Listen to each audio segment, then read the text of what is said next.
우리는 누구나 24시간이 공평하게 주어집니다.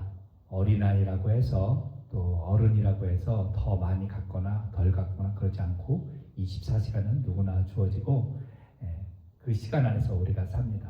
그런데 이 24시간이 어떻게 정해지나요? 태양과 달의 위치에 따라서 24시간이 정해집니다. 아침에 태양이 뜨면 시작이 되고 또 달이 뜨면 저녁이 되고 하는 24시간이 정해집니다. 그럼 이 태양과 달이 어떻게 생겼을까요? 일반적인 그 현대 과학에서는 이 태양과 달이 약 45억 년 전에 생겼다고 그래요. 그래서 거대한 그 가스와 먼지 구름들, 성운이라고 하는 것들이 뭉쳐가지고 융합을 통해서 태양이 만들어졌고, 그 나머지들로 초기 지구가 만들어졌고, 그리고 이 지구와 어떤 행성이 부딪혀가지고 그 파편으로 또 달이 생겼다라고 과학자들은 일반적인 학설로 주장합니다. 그러나 본 사람이 없기 때문에 그냥 학설이잖아요. 그래서 빅뱅을 통해서 뭐 이런 것들이 생겼다라고 이야기를 합니다. 그런데 성경은 뭐라 그러죠? 성경에서는 이 태양과 달과 별들이 이 지구가 하나님의 말씀으로 창조되었다라고 분명히 말씀하고 있습니다. 특별히 창세기 1장 14절에서 16절까지 보면 이렇게 되어 있습니다. 하나님이 이르시되 하늘의 궁창에 광명체들이 있어 낮과 밤을 나누게 하고 그것들로 징조와 계절과 날과 해를 이루게 하라. 또 광명체들이 하늘의 궁창에 있어 땅을 비추라 하시니 그대로 되니라.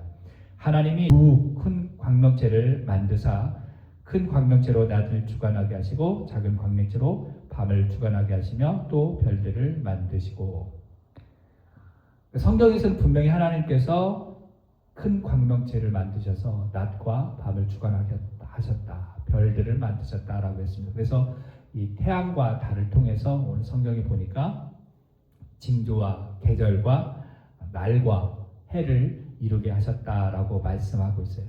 그러니까 날과 해를 이루게 하셨다라고 하는 거, 태양과 달을 통해서 하셨다라고 하는 건 뭐냐? 24시간, 우리가 흔히 말하는 365일 이렇게 정하셨다라는 거죠. 그러니까 이 시간이라고 하는 거, 절기라고 하는 거는 사람이 만든 것이 아니라 결국 누가 만드셨습니까? 하나님이 태양과 달을 통해서 만드셨다라는 거예요. 그러니까 시간을 창조하신 분, 그게 하나님이시다라고 이야기를 하고 있어요. 그래서 우리가 지난주에 살펴봤죠. 앞에서 시편 104편 1절부터 18절까지는 공간을 창조하신 하나님에 대해서 이야기를 하셨어요. 하늘을 만드시고 땅과 바다를 만드셨고 거기에 또 그 공간을 채우시는 하나님에 대해서 살펴보았습니다.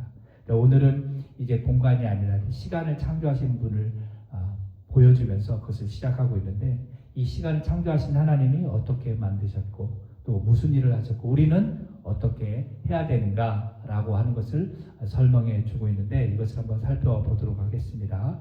자, 먼저 시간을 창조하신 하나님에 대해서 말씀하고 있는데 19절에서 23절까지 말씀입니다. 하나님께서는 오늘 특별히 달을 통해서 절기를 정하셨다라고 말씀하고 있습니다. 태양이 지면 어둠이 찾아와 흑암이 와서 밤이 되죠. 그러면 달이 뜹니다. 그래서 하나님께서 이런 시간과 절기를 통해서 질서 있게 만드셨다라는 거예요. 자, 절기를 지키는, 특히 달에 통하여 또 태양을 통해서 절기를 지키는 민족들이 있죠. 대표적인 것이 이스라엘입니다. 이스라엘 민족은 달의 그 움직임과 또 태양을 중심으로 절기를 지켜요. 그러면 이스라엘만 그러냐? 우리 대한민국 한민족, 우리 대한민국 사람들도 절기를 지킵니다. 그래서 24절기 뭐 이렇게 말하죠. 그럼 한국도 그렇고 동양에서 많이 지켜요. 중국도 그렇고 일본, 베트남도 이렇게 음력으로 이렇게 해서 달을 기준으로 해서 또 태양을 관련하여 절기를 지킵니다. 그런데 태양과 상관없이 순수 달만을 가지고 절기를 지키는 민족들이 있는데, 그게 뭐냐면 모슬렘 사람들, 이슬람 사람들은 순수 달만 절기를 지킵니다. 그래서 이스라엘 그 나라들 보면은 국기들 보면 거기에 많이 뭐가 그려져 있냐면 국기에 달이 많이 그려져 있어요. 그래서 이스라엘 사람들이 이스라엘고 그리고 동양 사람들, 한국 사람들은 이렇게 달과 그리고 태양을 통해서 절기를 지키지만 모슬렘 사람들은 이렇게 달만 순수하게 그 절기를 지킨다라고 이야기를 합니다. 이 모든 게 사실은 사람들이 정하고 약속한 것이 아니라 결국 하나님께서 절기를 정하셨기 때문에 우리가 그것을 따라가는 거죠. 그런데 이 시간과 절기를 사람만 지키는 게 아니라 짐승도 시간을 지킵니다. 오늘 하나님께서 그렇게 또 말씀하시잖아요. 오늘 성경에 보면 짐승들이 딱 해가 되면 밤이 되면 나타나서 먹이를 찾는다고 그래요. 그리고 해가 뜨면 다 보금자리로 굴 속으로 돌아가고, 해가 뜨면 반대로 사람은 일터로 나가서 일을 하고 저녁까지 수고한다라고 이야기를 하고 있습니다. 그러니까 시간과 이 절기들은 사람에게만 해당되는 것이 아니라 동물들에게도, 온 만물들에게 다 이 절기가 해당되는 거예요. 봄이 되면 꽃이 피고, 가을이 되면 열매를 맺고, 또 낙엽이 지고, 이렇게 또 계절을 만나는 이 모든 만물들이 이렇게 절기를 지키고 그렇습니다. 이 모든 것을 누가 만드셨느냐? 이런 절기와 시간을 하나님께서 만드셨다라는 거예요. 그런데 이 짐승은 몰라도 사실 짐승도 그렇게 하겠지만 더 정확하게 사람은 이 절기와 이 시간들을 통해서 무엇을 하느냐? 일을 하고 또 하나님을 찬양하는 거예요. 그래서 이 시간을 우리가 귀중하게 사용해야 되는 거예요. 허비하면 안 된다는 거예요. 낭비하면 안 된다는 거예요. 심지어 죄 짓는 데에 이 절기와 이 시간들을 사용해서는 안 된다는 거예요. 오늘 본문에서는 이 하나님이 허락하신 절기와 이 시간을 통해서 우리 사람들이 무엇을 해야 되느냐? 일을 한다라고 그랬습니다. 수고하고 일을 한다라고 이야기를 하고요. 또 계속해서 우리가 시편을 보지만 무엇을 하라고 그러냐면 하나님을 찬양하라고 말하고 있습니다. 이 104편에서 특별히 하나님을 찬양하는 것이 마땅하다라고 이야기를 하는 거예요. 그래서 천지를 창조하신 그 하나님, 그 전능하신 하나님께 우리가 우리의 시간을 통해서 하나님을 찬양하는 것이 마땅하다. 그것이 우리의 본분이다라고 이야기를 하고 있는 겁니다. 우리에게 시간이 24시간 주어지죠. 그 24시간 주어지는 시간 동안 우리가 무엇을 합니까? 잠자는 시간 빼고요. 또 일하는 시간 빼고, 그러면 나머지 자유하는 시간들 있잖아요. 그 시간들을 뭐 합니까? 최우선으로 해야 될 게 당연한 것이지만 하나님을 찬양해야 되는 거예요. 물론 세상 사람들은 이 나머지 시간들, 잠자고 일하는 시간 빼고 나머지 시간들을 운동을 하거나 여가를 즐기고 뭘 배우고 막 그렇습니다. 그런데 우리 믿는 사람들은 그 나머지 시간들, 일하고 잠자는 시간 빼고 하나님을 찬양하는 것에 최우선을 두어야 될 것 같아요. 찬양이라고 하니까 꼭 뭐 악기를 동원하고 곡조를 만들고 음을 만들어서 노래하라 뭐 이거라고 생각을 할 수 있지만 이걸로만 제한하지 말고 찬양은 우리의 생각, 우리의 말, 우리의 행동, 우리의 삶 모든 전체가 하나님께 드릴 수 있는 찬양이라고 저는 생각을 하거든요. 그러니까 우리가 하나님 앞에 찬양하는 시간들을 많이 가졌으면 좋겠습니다. 그래서 오늘 하나님께 찬양하라 이렇게 이야기하는 것이에요. 시간을 주신 하나님 앞에 우리가 감사하며 찬양하는 우리가 되었으면 좋겠습니다. 그리고 이제 두 번째로 오늘 말씀해 주신 게 뭐냐면 이 세상을 만드실 때 하나님이 무엇을 통해서 지혜와 성령, 하나님의 영을 통해서 창조하셨다라는 것을 말씀해 주고 있어요. 24절에서 34절까지 그 내용들이 있는데 여러분 우리 인간 세상을 보면 과학이 발달하면 발달할수록 새로운 것들이 많이 만들어져요. 사람의 손에 의해서 컴퓨터가 나오고 전기자동차가 나오고 또 심지어는 로봇가 나와서 사람의 일을 대처하고 있죠. 요즘은 AI라고 해서 많은 것들이 등장을 합니다. 새롭게 등장을 해요. 그래서 사람들이 굉장히 똑똑하고 지혜롭다라고 생각을 해요. 이것을 만들어내면서 감탄을 합니다. 휴대폰이 나올 때도 그랬대요. 스마트폰 나올 때도 손가락으로 올리면 전화가 되고 화면이 커지고 하는 것들. 이런 것들이 있는 거 봐서 굉장히 놀랍다. 이렇게 사람이 똑똑하구나라고 하지만 이런 기계들을 만들 때마다 시간이 지나면 또 뭐가 생기냐면 문제들이 생겨요. 컴퓨터 같은 경우는 프로그램 만들어 놨지만 바이러스가 생기고 버그가 생기고 문제가 생겨서 계속해서 원인을 찾아내고 또 고치고 업그레이드하고 수정하고 발전시킵니다. 이것이 무엇이냐? 완벽하게 만들었다 생각할지라도 실수가 있잖아요. 여러분 AI하고 그 한국의 그 이세돌이라고 하는 사람이 바둑 두시는 거 몇 년 전에 있었죠. 완벽하게 만들었다고 하는 그 AI도 너무너무 완벽해서 이세돌 그 바둑 기사를 이겼죠. 그러나 한순간의 실수로 인해서 그 AI도 실수해서 이세돌 그 기사가 이긴 적이 있었어요. 예. 그러니까 완벽하다 할지라도 사람이 만드는 건 어딘가 부족한 게 있고 실수를 합니다. 그러나 하나님께서 만드신 창조물은 완벽합니다. 태초에 세상이 공허했고 혼돈했습니다. 흑암이 덮어 있었어요. 그러나 그 흑암 속에서, 혼돈 속에서 하나님께서 하나님의 영으로, 하나님의 지혜로 이 세상을 창조하셨다라는 거예요. 그래서 하나님께서 창조하시고 나서 그 하나님의 마음이 어땠다라고 성경을 표현하죠. 창세기에서는 그 하나님의 마음이 보시기에 심히 좋았더라. 하나님이 창조하고 나서 굉장히 만족해 하셨다라는 거예요. 하나님이 만족할 수 있었던 것은 하나님의 지혜가 완벽하셨고 하나님의 성령이 완벽하셨기 때문에 그렇습니다. 그래서 즐거워하셨다라고 오늘 성경에서는 다르게 표현하고 있는 거예요. 창세기에서는 심히 보기에 좋았다. 그러나 오늘 성경에서는 즐거워하셨다라고 말씀하고 있어요.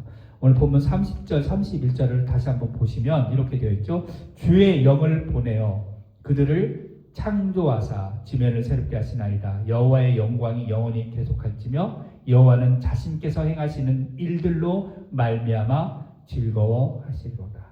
하나님께서 하나님의 영을 통하여 창조하셨다라고 말씀하시고 그 하신 일들로 인해서 즐거워하셨다. 창세기로 말하면 보시기에 심히 좋았다라고 말씀하고 있는 거예요. 그러니까 이것을 보면서 하나님의 지혜와 그리고 하나님의 성령을 통해서 우리도 좋은 것을 누릴 수 있고 즐거워할 수 있다라고 말씀하시는 거예요.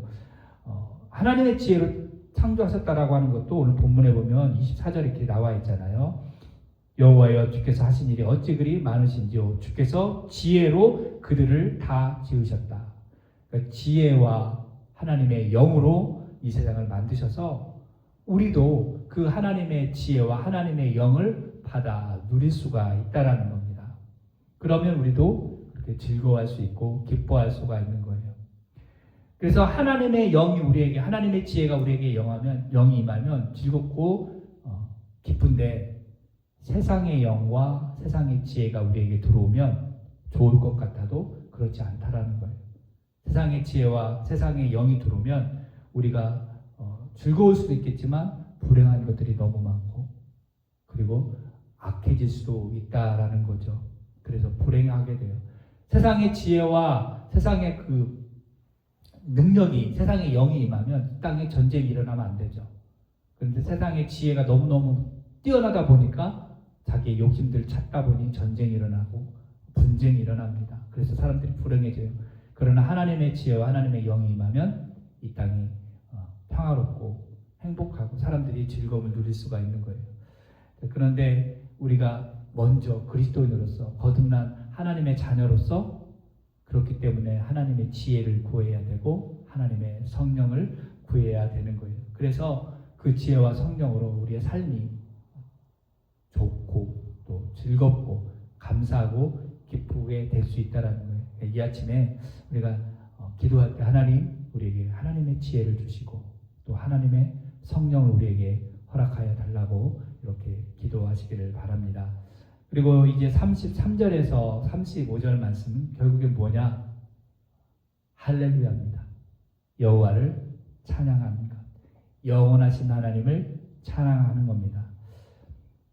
시인은 마지막으로 이 천지를 지으신 하나님을 찬양할 것을, 그것도 평생토록 찬양할 것을 이야기하고 있어요. 그래서 평생토록 찬양하면서 이 시인이 무엇을 이야기하냐면 하나님께 기도합니다. 그러면서 기도하면서 뭘 하느냐? 그 기도가 하나님이 기쁘시게 받으실 것이다라고 이야기를 하고 있어요. 33절, 34절에 보니까 내가 평생토록 여호와께 노래하며 내가 살아있는 동안에 내 하나님을 찬양하리로다. 나의 기도를 기쁘게 여기시를 바라나니. 나는 여호와로 말미암아 즐거워하리로다. 이렇게 말씀하고 있어요. 하나님이 지혜로 하나님의 성령으로 세상을 창조하시고 하나님 심히 보기 좋았고 즐거워하셨다고 했잖아요. 그런데 오늘 시인도 마찬가지예요. 나는 그 하나님, 창조하신 그 하나님을 인하여 즐거워할 거다라고 고백하고 내 기도가 하나님 보시기에 기뻐하심이 되겠다라고 이야기를 하고 하나님을 평생도록 찬양하겠다라고 다짐하고 있습니다. 이 시인의 고백이 우리의 고백이 되어야 될 것 같아요. 우리가 기도할 때 하나님이 내 기도를 기쁘시게 받으실 거라는 확신을 가지고 내가 가진 것 없어도 무화과의 열매가 없어도 하나님을 인하여 즐거워할 수 있는 그런 믿음의 고백이 우리에게 있어야 되는 거예요. 그래서 우리가 평생도록 우리가 찬양을 해야 되는 겁니다. 우리의 마음과 생각과 모든 것을 다하여 하나님을 찬양하는 우리가 될 수 있기를 바랍니다. 그런데 중요한 게 있어요.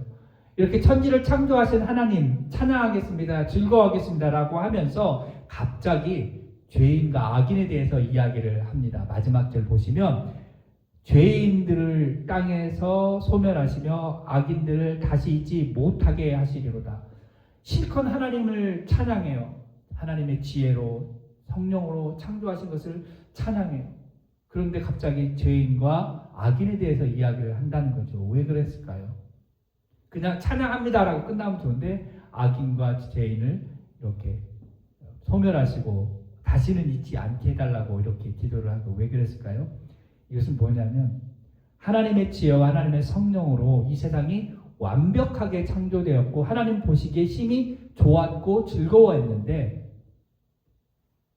죄인들, 악인들이 있는 그 세상은 하나님이 창조한 그 완벽한 세상을 뭐하러 불안하게 만든다는 거예요. 그래서 질서 정연하게 만드신 그 하나님의 이 세상을 죄인과 악인들이 흔들어 놓는다는 거죠. 반기를 든다는 거예요. 그래서 얼룩이 남지 않기를 바라는 거예요. 완벽하게 질서 정연하게 만드신 이 세상이 죄인과 악인들 때문에 이것이 얼룩지지 않기를 바라는 시인의 마음이 들어있는 거예요. 마치 뭘로 표현할 수 있느냐, 교향곡을 연주하잖아요. 오케스트라가 쫙 연주를 해요. 굉장히 멋있게 연주하는데 끝날 때쯤 됐는데 갑자기 휴대폰 소리가 울려봐요. 그러면 사람들이 어때요? 지휘자도 그렇고 연주하는 사람도 짜증이 나잖아요. 그런 소음이 들어가면 안 되는 거예요. 그러니까 오케스트라 연주 이런 교향악들을 할 때는 다 숨죽이고 가만히 있잖아요. 끝날 때까지. 그런 거와 마찬가지예요. 하나님이 완벽하게 창조하신 이 질서에 정연하게 창조하시고 보기에 좋았던 즐거웠던 것에 죄악이 들어가서 이것이 얼룩진다라는 거예요. 그래서 시인은 이것들이 없어지기를, 있어서는 안 되는 것을 바라며 소멸하기를, 다시는 잊지 않기를 그렇게 바라는 마음으로 아름답고 완벽하게 창조된 이 세상이 유지되기를 바라는 마음으로 이 35절에서 그렇게 죄인과 악인이 없어질 것을 이야기하고 있는 거예요. 이제 말씀을 정리하면 하나님께서 공간을 창조하시고 그 공간을 나무와 동물들과 새와 물고기로 심지어 리워야단이라고 하는 두려운 존재까지도 하나님이 창조하신 그 바다에서 논인다. 그러니까 사람들이 봤을 때 리워야단은 굉장히 무서운 동물, 심지어는 나쁘게는 영적으로 하나님 대적하는 무리 이렇게 생각을 하거든요. 그런데 그 리워야단조차도 바다에서 논인다라고 하는, 그러니까 하나님 앞에서는 다 그런 거대한 동물들도 애완동물처럼 보이는 것처럼 그렇게 이 세상을 공간 만드시고 그런 것들을 다 배치시켜 놓고 만들어 채워 놓으시는 그 하나님을 우리가 찬송하고 그 공간과 그 공간을 채우는 것뿐만 아니라 절기와 시간을 만드신 그 하나님, 태양과 달을 통해서 절기와 시간을 만드신 그 하나님을 찬양을 해야 되는 거예요. 내 상황에 따라서 찬양을 하고 안 하고가 아니라 살아계신 하나님, 영원하신 그 하나님을 평생토록 우리가 찬양을 하는 것이 마땅하다라는 거예요. 우리의 호흡이 있는 날, 그 호흡을 통해서 또 하나님을 찬양하는 거예요. 그 호흡이 우리의 삶을 주장합니다. 하나님께서 우리의 호흡을 걷어가시면, 오늘 성경 뭐라고 그랬어요? 호흡을 걷어가시면 우리는 먼지로 돌아간다라는 거죠. 그러니까 우리가 그만큼 연약한 인생이에요. 숨을 안 쉬면 우리는 죽습니다. 그죠? 숨을 10분 이상 나 안 쉬고 살래 라고 하는 사람 이 세상에 없어요. 숨을 쉬어야 됩니다. 그렇기 때문에 이 숨을 허락하신 그 하나님, 호흡을 허락하신 하나님을 우리가 찬양을 해야 되겠죠. 그래서 오늘 하루도 우리의 삶을, 우리의 시간을 주신 하나님을 기억하면서 천지를 완벽하게 창조하신 그 하나님을 찬양하는 저와 여러분이 될 수 있기를 축복합니다. 기도하겠습니다.